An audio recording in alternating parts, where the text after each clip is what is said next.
Hi friends, എല്ലാവർക്കും പുതിയൊരു വീഡിയോയിലേക്ക് സ്വാഗതം. ഈ വർഷത്തെ പോളിടെക്നിക് ഡിപ്ലോമ അഡ്മിഷനുമായി ബന്ധപ്പെട്ട ഏറ്റവും ലേറ്റസ്റ്റ് അപ്ഡേറ്റ് എന്താണെന്ന് നോക്കാം. പോളിടെക്നിക് അഡ്മിഷൻ എടുക്കാൻ വേണ്ടി നമ്മൾ ഓൺലൈനായിട്ടാണ് അപേക്ഷ സമർപ്പിക്കേണ്ടത്. അപ്പോൾ ഓൺലൈനായിട്ട് അപേക്ഷ സമർപ്പിക്കേണ്ട വെബ്സൈറ്റ് ഏതാണെന്നൊക്കെ ഉള്ളത് ഞാൻ ഈ വീഡിയോയിൽ പറയുന്നുണ്ട്, അത് ശ്രദ്ധിക്കുക. പോളിടെക്നിക് ഡിപ്ലോമ കോഴ്സിൻ്റെ കാലാവധി എന്ന് പറയുന്നത് 3 വർഷമാണ്. ഇതിൻ്റെ ക്വാളിഫിക്കേഷൻ എന്ന് പറയുന്നത് നിങ്ങളുടെ SSLC 10ാം ക്ലാസ് അല്ലെങ്കിൽ തത്തുല്യമായിരിക്കണം ഇതിൻ്റെ ക്വാളിഫിക്കേഷൻ. അപ്പോൾ 3 വർഷം കൊണ്ട് വേണം നമ്മൾ ഡിപ്ലോമ കോഴ്സ് കംപ്ലീറ്റ് ചെയ്യാൻ വേണ്ടി. ഇനി നിങ്ങൾ +2 അല്ലെങ്കിൽ BHSC കംപ്ലീറ്റ് ചെയ്തിട്ടുണ്ട്, അല്ലെങ്കിൽ ITIയിൽ NCVT, SCVT, KG 2 വർഷത്തെ കോഴ്സ് കംപ്ലീറ്റ് ചെയ്തവരാണെങ്കിൽ നിങ്ങൾക്ക് ഡിപ്ലോമ കോഴ്സിലേക്ക് ലാറ്ററൽ എൻട്രി വഴി അപേക്ഷിക്കാവുന്നതാണ്. അപ്പോൾ ലാറ്ററൽ എൻട്രി വഴി നിങ്ങൾ അഡ്മിഷൻ ലഭിക്കുകയാണെങ്കിൽ നിങ്ങൾ 2 വർഷം പഠിച്ചാൽ മതി. ഓക്കെ, അത് മനസ്സിലാക്കുക. ലാറ്ററൽ എൻട്രിക്ക് എൻട്രൻസ് എക്സാം ഒന്നുമില്ല, നമ്മുടെ മാർക്കിൻ്റെ അടിസ്ഥാനത്തിലാണ് അഡ്മിഷൻ ലഭിക്കുന്നത്. ഇവിടെ നിങ്ങൾ മനസ്സിലാക്കേണ്ടത് 10% സീറ്റാണ് ലാറ്ററൽ എൻട്രി വഴി ലഭിക്കുന്നവർക്ക് കിട്ടുന്നത്. അതായത് ഒരു കോഴ്സിന് 60 സീറ്റാണെന്ന് വെച്ചോ. ഒരു എക്സാമ്പിൾ, ഇപ്പോൾ ഇലക്ട്രോണിക്സ് എന്ന് പറഞ്ഞ ഒരു കോഴ്സിന് 60 സീറ്റ് ആണെങ്കിൽ അതിൻ്റെ 10% എന്ന് പറയുമ്പോൾ എത്രയാണ്? 6 സീറ്റ്. അപ്പോൾ ഈ ഒരു 6 സീറ്റിലേക്ക് മാത്രമേ നിങ്ങൾക്ക് ലാറ്ററൽ എൻട്രി വഴി അപ്ലൈ ചെയ്യാൻ സാധിക്കുകയുള്ളൂ.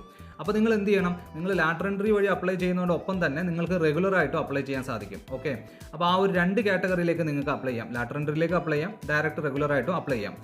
ലാറ്ററൽ എൻട്രി വഴി അപേക്ഷ സമർപ്പിക്കാൻ ആഗ്രഹിക്കുന്നവർക്ക് ഇന്നു മുതൽ അപേക്ഷ സമർപ്പിക്കാവുന്നതാണ്. അപ്പോൾ ഓൺലൈൻ ആപ്ലിക്കേഷൻ ഇന്നു മുതൽ സ്റ്റാർട്ട് ആയിട്ടുണ്ട്. ഓക്കെ, polyadmission.org എന്നുള്ള ഈ ഒരു വെബ്സൈറ്റ് വഴിയാണ് നമ്മൾ അപേക്ഷ സമർപ്പിക്കേണ്ടത്. ഇവിടെ നിങ്ങൾ കാണാൻ സാധിക്കും റെഗുലർ, ലാറ്ററൽ.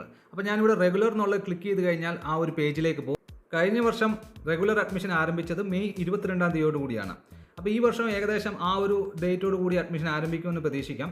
അപ്പോൾ അതേപറ്റിയുള്ള ലേറ്റസ്റ്റ് അപ്ഡേറ്റ് കിട്ടുന്ന മുറയ്ക്ക് ഞാൻ അടുത്ത വീഡിയോയിൽ ഷെയർ ചെയ്യാം. ഇപ്പോൾ ഞാൻ ഇവിടെ കാണിക്കുന്നത് കഴിഞ്ഞ വർഷത്തിൻ്റെ ഡീറ്റെയിൽ ആണ്. അപ്പോൾ ജസ്റ്റ് നിങ്ങൾക്ക് ഈ ഒരു വെബ്സൈറ്റ് മനസ്സിലാക്കാൻ വേണ്ടിയാണ് ഈ കാണിക്കുന്നത്. അപ്പോൾ ഈ ഒരു വെബ്സൈറ്റിൽ ഈ വർഷത്തെ അഡ്മിഷൻ്റെ ഡീറ്റെയിൽ വരും. അത് വരുന്ന മുറയ്ക്ക് ഞാൻ അടുത്ത വീഡിയോയിൽ അത് ഷെയർ ചെയ്യാം. ഇനി നിങ്ങൾ മനസ്സിലാക്കേണ്ടത്, ലാറ്ററൽ എൻട്രി വഴി അപ്ലൈ ചെയ്യാൻ ആഗ്രഹിക്കുന്ന കുട്ടികൾ തൊട്ട് താഴെയുള്ള second year admission through lateral entry എന്നുള്ള ആ ഒരു ലിങ്കിൽ ക്ലിക്ക് ചെയ്ത് കഴിഞ്ഞാൽ ഈ ഒരു പേജിലേക്ക് വരും.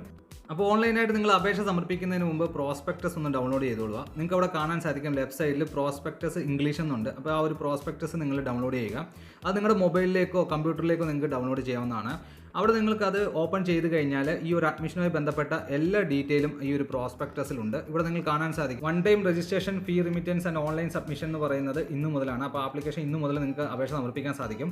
ഞാൻ ഈ വീഡിയോ ചെയ്യുന്ന സമയത്ത് ഈ ഒരു ഓൺലൈൻ രജിസ്ട്രേഷൻ ചെയ്യാനുള്ള ലിങ്ക് വന്നിട്ടില്ല. അപ്പോൾ നിങ്ങൾ വീണ്ടും ഈ വെബ്സൈറ്റ് ചെക്ക് ചെയ്യുക. അപ്പോൾ ആ ഒരു വെബ്സൈറ്റിൽ ആ ഒരു ഓപ്ഷൻ വരുന്ന മുറയ്ക്ക് നിങ്ങൾക്ക് രജിസ്ട്രേഷൻ ചെയ്യാവുന്നതാണ്. അതിനുശേഷം ഈ രജിസ്ട്രേഷൻ ചെയ്യേണ്ട ലാസ്റ്റ് ഡേറ്റ് എന്ന് പറയുന്നത് 30/5 ആണ്. മെയ് 30 വരെയാണ് നിങ്ങൾക്ക് ആപ്ലിക്കേഷൻ സമർപ്പിക്കാനുള്ള അല്ലെങ്കിൽ 1 ടൈം രജിസ്ട്രേഷൻ ചെയ്യാനുള്ള ലാസ്റ്റ് ഡേറ്റ് എന്ന് പറഞ്ഞിരിക്കുന്നത്. ഓക്കെ, അതിനുശേഷം നിങ്ങളുടെ പ്രൊവിഷണൽ റാങ്ക് ലിസ്റ്റ് വരുന്നത് ജൂൺ 3-ാം തീയതിയാണ്. ശേഷം നിങ്ങൾക്ക് ആ ഒരു റാങ്ക് ലിസ്റ്റിൽ എന്തെങ്കിലും കറക്ഷൻസ് വല്ലതും ഉണ്ട് അതൊക്കെ ചെയ്യാനുള്ള സമയം തന്നിരിക്കുന്നത് ജൂൺ 5 വരെയാണ്. അതിനുശേഷമാണ് നിങ്ങളുടെ ഫൈനൽ റാങ്ക് ലിസ്റ്റ് വരുന്നത്. അതെന്ന് പറയുന്നത് ജൂൺ 9-ാം തീയതിയാണ് നിങ്ങളുടെ ഫൈനൽ റാങ്ക് ലിസ്റ്റ് വരുന്നത്. അപ്പോൾ ആ ഒരു റാങ്ക് ലിസ്റ്റിൻ്റെ അടിസ്ഥാനത്തിലായിരിക്കും നിങ്ങൾക്ക് അഡ്മിഷൻ ലഭിക്കുന്നത്. കൗൺസിലിംഗ് നടക്കുന്നത് ജൂൺ 10 മുതൽ ജൂൺ 13 വരെയാണ്. അപ്പോൾ ആ ഒരു കൗൺസിലിങ്ങിന് ശേഷം എന്തെങ്കിലും വേക്കൻസി ഉണ്ടെങ്കിൽ വീണ്ടും ഒരു സ്പോട്ട് അഡ്മിഷൻ ഉണ്ടാകും. അത് ജൂൺ 19 മുതൽ ജൂൺ 23 വരെയാണ്. അതിനുശേഷം അഡ്മിഷൻ ക്ലോസ് ചെയ്യുന്നത് ജൂലൈ 15-ാം തീയതിയാണ്. അപ്പോൾ ഈ ഒരു ഡേറ്റ് നിങ്ങൾ മനസ്സിലാക്കുക. ഓൺലൈനായിട്ട് അപേക്ഷ സമർപ്പിക്കുന്നതിന് മുമ്പ് നിങ്ങൾ ഈ ഒരു പ്രോസ്പെക്ടസ് നന്നായിട്ട് വായിച്ച് മനസ്സിലാക്കുക. അതിൽ പറഞ്ഞിരിക്കുന്ന ഡോക്യുമെൻറ്റ്സ് എല്ലാം റെഡിയാക്കി വെച്ചതിന് ശേഷം വേണം നിങ്ങൾ ഓൺലൈനായിട്ട് അപേക്ഷ സമർപ്പിക്കേണ്ടത്. ഓക്കെ, ഓൺലൈൻ അപേക്ഷ സമർപ്പിക്കുന്നതുമായി ബന്ധപ്പെട്ട് നിങ്ങൾക്ക് എന്തെങ്കിലും സംശയം ഉണ്ടെങ്കിൽ നിങ്ങൾക്ക് പോളിടെക്നിക്കിൻ്റെ ഹെൽപ്പ് ഡെസ്കുമായിട്ട് കോൺടാക്ട് ചെയ്യാവുന്നതാണ്.